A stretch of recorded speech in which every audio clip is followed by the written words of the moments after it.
The Zora Neale Hurston Trust presents the It's All About Zora series.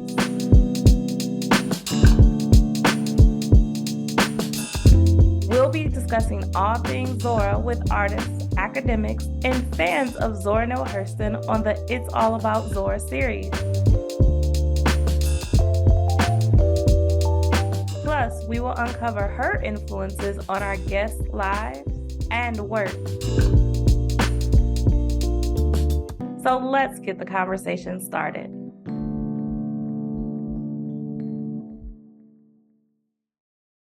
Hi, Joy. Thanks so much for joining me today. It's wonderful to be here. I don't know if everybody knows how big of a deal you are. And so I have to tell them just a little bit. Yeah. So Joy is the literary agent representing the Zora Neale Hurston Trust.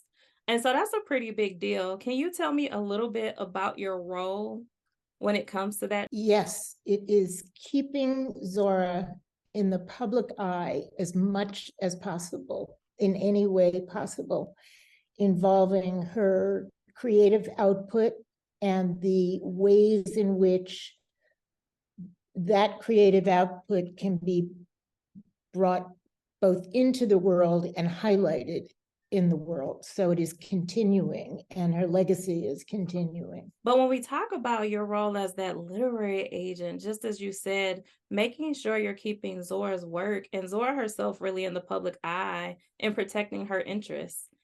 Can you tell me what you're most proud of in your role thus far as the literary agent representing her? I have to say, Barracoon, it was the whole experience was remarkable and joyful and celebratory in bringing a work that had never been published to the public. When I first met with the trust and we were sitting around at a table in an attorney's office talking about representation, I asked quite innocently if there was anything they knew of that hadn't been published, because that is always a way to revitalize an author's backlist, the books that had previously been published. And it was a way for me to determine just how effective I could be for the trust. And they mentioned Barracoon, and I said, that has never been published. You're telling me this story and it's never been published. And, it had a history. Publishers wouldn't publish it in its time because Zora refused to change the dialect. So they sent me the manuscript, and I was just blown away. And I guess that's what really started us off. And that became sort of the touchstone for everything that follows in my involvement with the trust. Yeah, so let's backtrack just a little bit just to orient our viewers who may not be familiar with Barracoon, because of course, when we think Zora, we think of their eyes were watching God. And so Barracoon, The Last Black Cargo, is actually this expansive interview that Zora conducted with Oluwale Kasula, who was enslaved, and his entire experience from Africa all the way to America through enslavement and then after. And Zora, in true Zora fashion, recorded it entirely phonetically, so by ear, when Oluwale, who was renamed Kujo, is sharing his experience. And so Zora conducted that interview in 1927 and 1928, but in her lifetime, it was never published. And we're talking about, what is that, 90 years later, that Joy Harris is making sure this manuscript is available to us all. And so when we talk about Barracoon, what do you think makes it different than other books that contain slave narratives? Well, I guess it's the immediacy that you feel in this basically oral history. She herself was so brave and had a vision that was direct and wanted to get to the essence of what she did, both in her fiction and in her nonfiction. Her background as an anthropologist and a folklorist, gives it this intimacy. She's right up to him and doesn't speak for him. I'm forever grateful to you because Barracoon was the first book I ever read by Zora. And Really? yeah, but I had actually found out I would be going to Ghana to do some programming with children. And I was like, okay, I've done a couple of presentations on Zora. And so I want to see, where her anthropological training really blends, right, with her upbringing. And there's this line in the book that I remember where Oluwale asked Zora, because she did want to go to West Africa, when you get there, call out my name. And somebody might say they know me. And so when I got there, I said, okay, I'm going to call out Zora's name and his name. So thank you. But I have to ask, because we're thinking 1928, this is the Harlem Renaissance. She's the queen of the Harlem Renaissance, and she can't get this book published in dialect. Was it a fight to preserve that language? No, absolutely. It never came up. I'm not surprised that it didn't come up now, but also the editor of the book, Tracy Sherrod, embraced it immediately. She knew what she had. So that issue never came up. It was never discussed. In fact, it was the opposite. It had to be preserved exactly the way it was written. I love that. And I'm a huge fan of Tracy's as well. Do you think that Zora's status, right? So we think when she died in 1960, all of her books were out of print, all 7 of them. Do you think that that contributed to the willingness of editors to say, okay, well, she was out of print. Now Alice Walker has essentially revived her since the 70s. Yes, we need this. She's become iconic now, right? I mean, so no one was going to say no to a new Zora Neale Hurston. And in fact, a much more complicated book will come next, which is the partial manuscript of Herod, her last novel. And that's a more complicated project because it was not finished. Much of it was burned. Deborah Plant, who wrote the introduction to Barracoon, is going to be working on Herod. That would have been a more difficult book to sell than Barracoon at this point in the lifetime of Zora's legacy. But even that was, of course, we're going to publish it. Yes. Again, it may be harder to stitch together as a project and as a publishing event, but we're going to make it. And it's going to be a big event. Reading through those letters where Zora is talking and talking and talking about this King Herod manuscript, I always prayed that one day it would be published, because that was her project, her end of life project that she wanted to see birth. So I definitely want to take a step back. When we talk about birth, the impetus for something to begin, can you actually tell me the first time you ever encountered Zora or her work and what that was like? I have to admit, it was not that long ago. It was probably in graduate school that I read Their Eyes Were Watching God. And that was my first introduction to Zora. And then in books I read about the Harlem Renaissance. But that's the only thing I had read of hers until I was introduced to the Trust. And that happened through Valerie. I was introduced to the Trust through the wonderful late Valerie Boyd. Alice says, do something, and you do it. Although one of the things I will be always forever grateful to her for, and introducing me to Alice, actually. Being given the opportunity was amazing. Every time we do one of these interviews, there is typically some type of connection with Valerie Boyd. She had her hands very deep everywhere. Yes, but Valerie Boyd, we definitely always want to recognize her for her work and her efforts, both in front of and behind Yes. the scene. Yes. And so when we talk about, you even think graduate school, reading Their Eyes Were Watching God, why do you think Zora's legacy persists today? she was just an original, and it's not always appreciated. When Alice brought her back into the consciousness of people, I think it's a voice that people wanted to hear. And I think it was the time when a new consciousness was coming into the world, into the American psyche. And I think that a new kind of book and reading experience was being introduced that I pray doesn't get squashed and living what we're living through now. I think it was partly timing, and once people sunk in to, especially their eyes first, it's irresistible. The voice is irresistible. That woman, that character is irresistible. My stepdaughter, just 5 years ago, she's in her 30s now, and she read it in high school. She always talks about that book and what an influence that book was on her.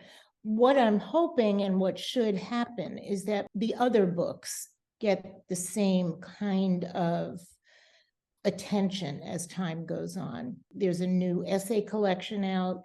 Tracy did a magnificent job hiring African-American artists to redesign the jackets.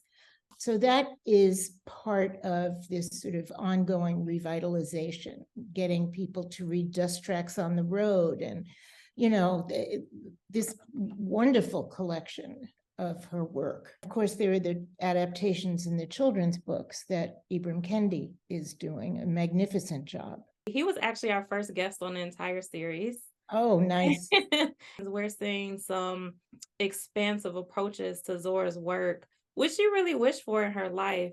And we talk about Their Eyes Are Watching God quite a bit whenever we're talking about Zora. Do you think any of her other works could be adapted? There has been talk about Valerie's biography of Zora being adapted, maybe in combination with Dust Tracks. I would like to see Seraph on the Sewanee adapted. Barracoon is being adapted by a playwright. I also think that should be a film. I think it would make a magnificent film. I haven't seen Descendants yet, I'm embarrassed to say, but I did see the WGBH, and both were involved with permissions that the trust granted. I thought the WBGH series was really terrific. I thought it was so well done and filled in a lot of gaps that people might have had. She was one brave woman. She was really something. She put herself out there and just insisted that what she had to say had value. And she took her hits, but it's something I really admire so much about her. And she did it in her writing. From the publishing standpoint, one of the first essays that I read by Zora that really helped me understand her, really as from the writer storyteller standpoint, was the 1950 essay, What White Publishers Won't Print. And so we think about her being this prolific writer of her time. And then we see manuscripts like King Herod and the Golden Bench of God that never got published. When we think about what's changed in the last nearly 100 years, do you think a lot has changed to support Zora's work? Or do you think there are still some barriers and maybe new barriers? I fear for the new barriers coming up, and I suspect that in some circles, some of Zora's work has been banned or taken out, like The Color Purple, like a lot of books. She'll never be forgotten again, put it that way. I think there's no turning the clock back in some ways. There are in other ways, and there are people trying to do it. It's not going to happen. It's here to stay. And literature by people who couldn't be published years ago is going to be published and has been really emerging. It's a question also, I think, of the necessity of those new voices and making sure that the quality is there. But I've always felt that about anything that's being published. When we talk about the trust, when we see these different Zora projects coming out, we're learning different things about her legacy. Can you talk a little bit about the role of the trust and how instrumental they are in all of those things happening? They are the people who basically tell me yes or no when I bring them projects. They are actually very proactive with this project, for example, in continuing the legacy. So her reputation obviously is something that we all think about with every decision made, not so much what would Zora say. That could just drive you crazy. So it's the judgment of these people with my input and my help when it's needed to say, yes, this sounds like the right way to go, or the right permission to give, or the right project to pursue. We're talking about the trustees. Those are Zora's family members Yes. who are saying, yes, we'll still share her with the world. And so I imagine that's a lot of pressure, even for you, to It start is. to sift through projects and say yay or nay, even on presentation to the trust. Yes. And that's something that we do all the time. And can't tell you the number of scholars that come to us and want various things. And, each thing has to be, well, who is this person? What will they contribute? How will they contribute? What permissions do we have to give? We want to control certain things, and make sure that we have approvals of certain things once we grant permission. So it's a big responsibility for the trust and for me, and I take it very seriously. It is an immense responsibility I could only imagine because, as you touched on, trying to imagine what Zora would feel about certain things and what she would be okay with and what she wouldn't, it can drive you nuts. I'll Yep. say every time I do like a presentation, I tell her before, just forgive me, okay? That's a good way to do it. Yes, ask forgiveness before you. I would be doing it about 200 times a day because there's constant work with her.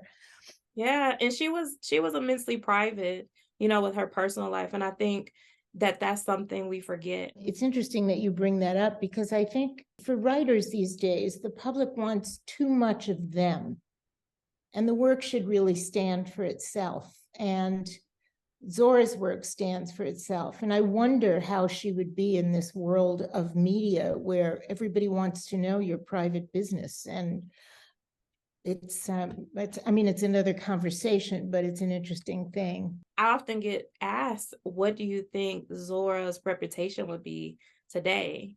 And I'm like, okay, we celebrate the work, but Zora had a temper as well. Well, she had a temper and she had some very controversial but interesting figures because she knew who she was. She wasn't apologizing for who she was. But I think that she would be seen as more conservative now than many people would like to think of her as. Absolutely. And I will say that. So, one of the things I think that Zora lends us with her legacy, if you are willing to truly explore it, is that complexity, right? So even the regionality of it, being Southern, participating in the Harlem Renaissance, and lying about her age and her viewpoints and having a parent and grandparents who were enslaved and her Mhm. perspectives were a lot different. And so to that, I have to ask, what's something you wish that people knew about Zora? I wish people understood more of the vastness of her talent because I think people do think of Their Eyes Were Watching God, and now people do think of Barracoon, but there are people who think Barracoon is fiction, is a novel, even though in all the press everywhere, it was clear what it was. I'd like people to be more curious about the expansiveness of her talents. A folklorist, a novelist, an essayist, an anthropologist. I mean, this is one hell of a woman, a long time ago, she was doing all this. Wasn't she one of the only African-American students in Barnard? She was the first. The So our first? viewers, she went from Howard to Barnard. So she went from an all Black HBCU to integrate Barnard, which was the all-white women affiliate of Columbia. And so that's how she got into anthropology because she studied under Columbian professor, father of American anthropology, Franz Boas. To that point, it's interesting because curiosity really guides you to understand the context, right? So Yeah, you say, yeah. okay, Zora was an anthropologist, she was a folklorist, but then you have to put her in place and time. To be a Black woman traveling in a very, you know, racist America in the South by herself. Yep. When women, I think you said that earlier, women weren't even driving like that. She's smoking cigarettes on the street and carrying a chrome-plated revolver for protection to collect these not just stories, but this cultural heritage that is being lost, Mhm. even that her contemporaries don't think is important at this point. What she did and how she expressed herself. She was very brave for that time and even for this time. I 100% agree, even for this time. Joy, it's such a pleasure to talk to you. Of course, I have a billion questions. It's Oh, such a pleasure to talk to you. I wish we were sitting around having a glass of wine. oh, Joy, I love wine and I love to chat. So it looks like that may be in our future, but we're always thankful to you for your work. Again, Barracoon was the first book I read written by Zora, and what it adds, not just to Black history, but American history, is really important because we get to see a humanized narrative of a Mhm, life truly lived, and mhm. your efforts to make sure that it's available to all of us, uh, to even continue to be available no matter what happens in this climate, in this time. Forever indebted, and thank you so much. Thank you so much for the work you do.